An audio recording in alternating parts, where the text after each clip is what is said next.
absolutely nothing in common with Red China or the Soviet Union or East Germany or North Korea. Nothing in common. Those are bureaucratically planned societies run by state managers and technocrats in the name of workers, but they have nothing to do with actual workers' control.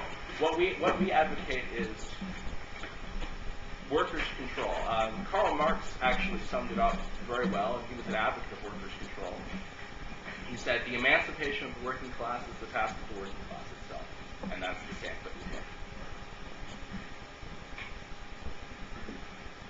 I have a question. You mentioned about the Jim Blair who's trying to limit the rights and strikes of public workers. Yeah, till 2011. Yeah. And so it's not just the public workers, it's all unions. Is this not an attack on all unions right across the country? Well, it's more than an attack on all unions. It's an attack on all working people. Because where does it end? One of the reasons that in this part of the world we enjoy relatively good wages as compared to what's called the third world or the underdeveloped world, as I like to call it. One of the reasons that we enjoy relatively comfortable standards of living, certainly not ideal, is because of the fact that unions have pushed living standards up for all of us. If you don't like the unions, I say this all the time to people who are against unions. They're the ones who brought you the weekend. Think about that.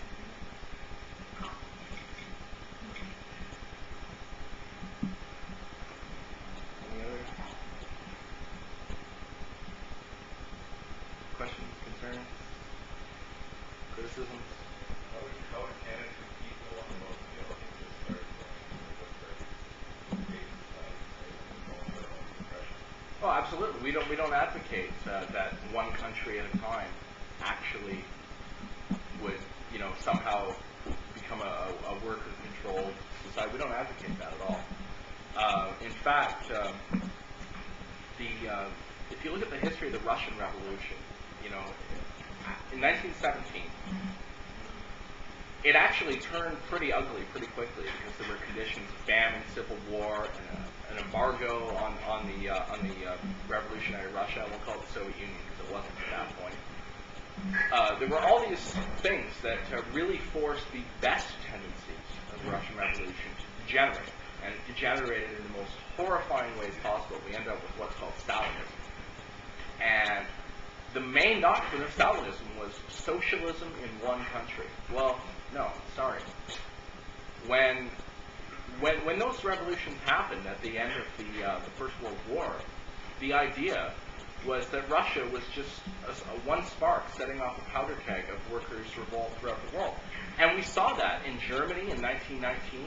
There was a near revolution, and the people involved in that, like Rosa Luxemburg, who's very much worth reading if you ever get the chance, she was gunned down. And Karl Liebknecht was gunned down, and the leaders of the what's called the Spartacist revolt, they were killed, and that revolution was stopped. In the 1920s, in Italy, we saw the rise of Mussolini and fascists. Well, that was actually a reaction to the conditions that existed in Italy of revolts all over the place of workers, and the rise of fascism was actually, I guess one could put it a little bit like capitalism. Like I think of The Simpsons. Monty Burns, release the hounds. Well, the hounds are fascism, and when capitalism really gets threatened, it releases those hounds. We're not at that stage yet here, but it's certainly something to keep in mind.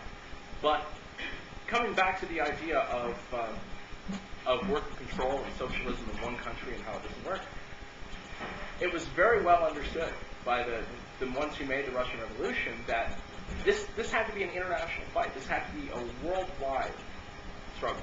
It had to bring environmental struggles together. It had to bring labor struggles and women's rights.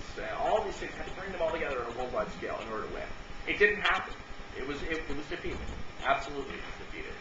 And the remnants of that became a horribly tyrannical system that I want nothing to do with. And I think anyone with a conscience should want nothing to do with. Murderous. But As far as socialism in one country, no, it has to be an international thing. So I guess it follows in the sense that kind of a worldwide recession or depression could actually be fertile ground to bring about those changes. Well, Like the system, it kind of, if a high hotel boat becomes low tide, ground level goes.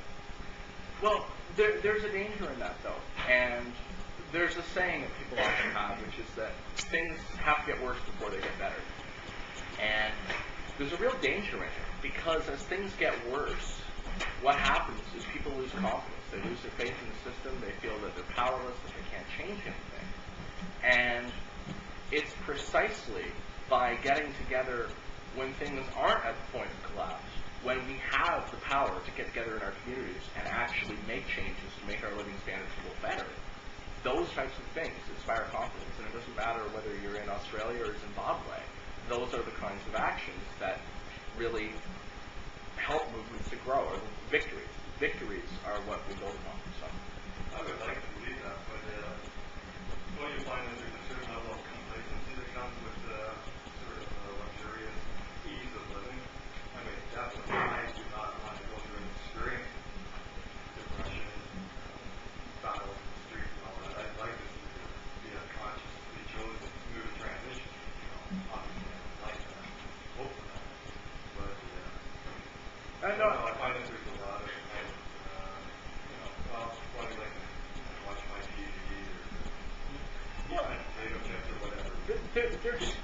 There is some of that, but I think a lot of it's pushed by the media. If you look at the longest sustained boom in the history of the capitalist system was after World War II in 1973.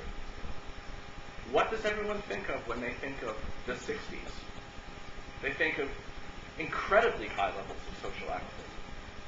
And part of that, I mean, you had the emergence of the modern feminist movement. You had the emergence of Stonewall, the gay rights movement. You had environmental struggles, and of course, civil rights struggles coming out of the 50s, with people fighting for racial equality.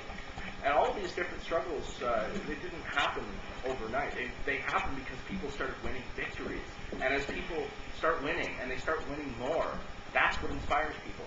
If you look at the victories that happened with the gay liberation movement in 1969, this is Stonewall Rebellion in New York, in the gay community. And all of those things started happening because there were victories in the civil rights struggle. There were victories in the struggle for women's rights. There were certainly no victories in stopping the war in Vietnam, but there were certainly links that came out of that helped to build broad social movements. And one oppressed sector of society saw these victories and say, we want ours too. And it's those types of victories that bring people in. If things are relatively stable at a time when workers aren't engaged, then yeah, it can breed that level of complacency. But by fighting for those better conditions, we inspire other sectors of society to join that.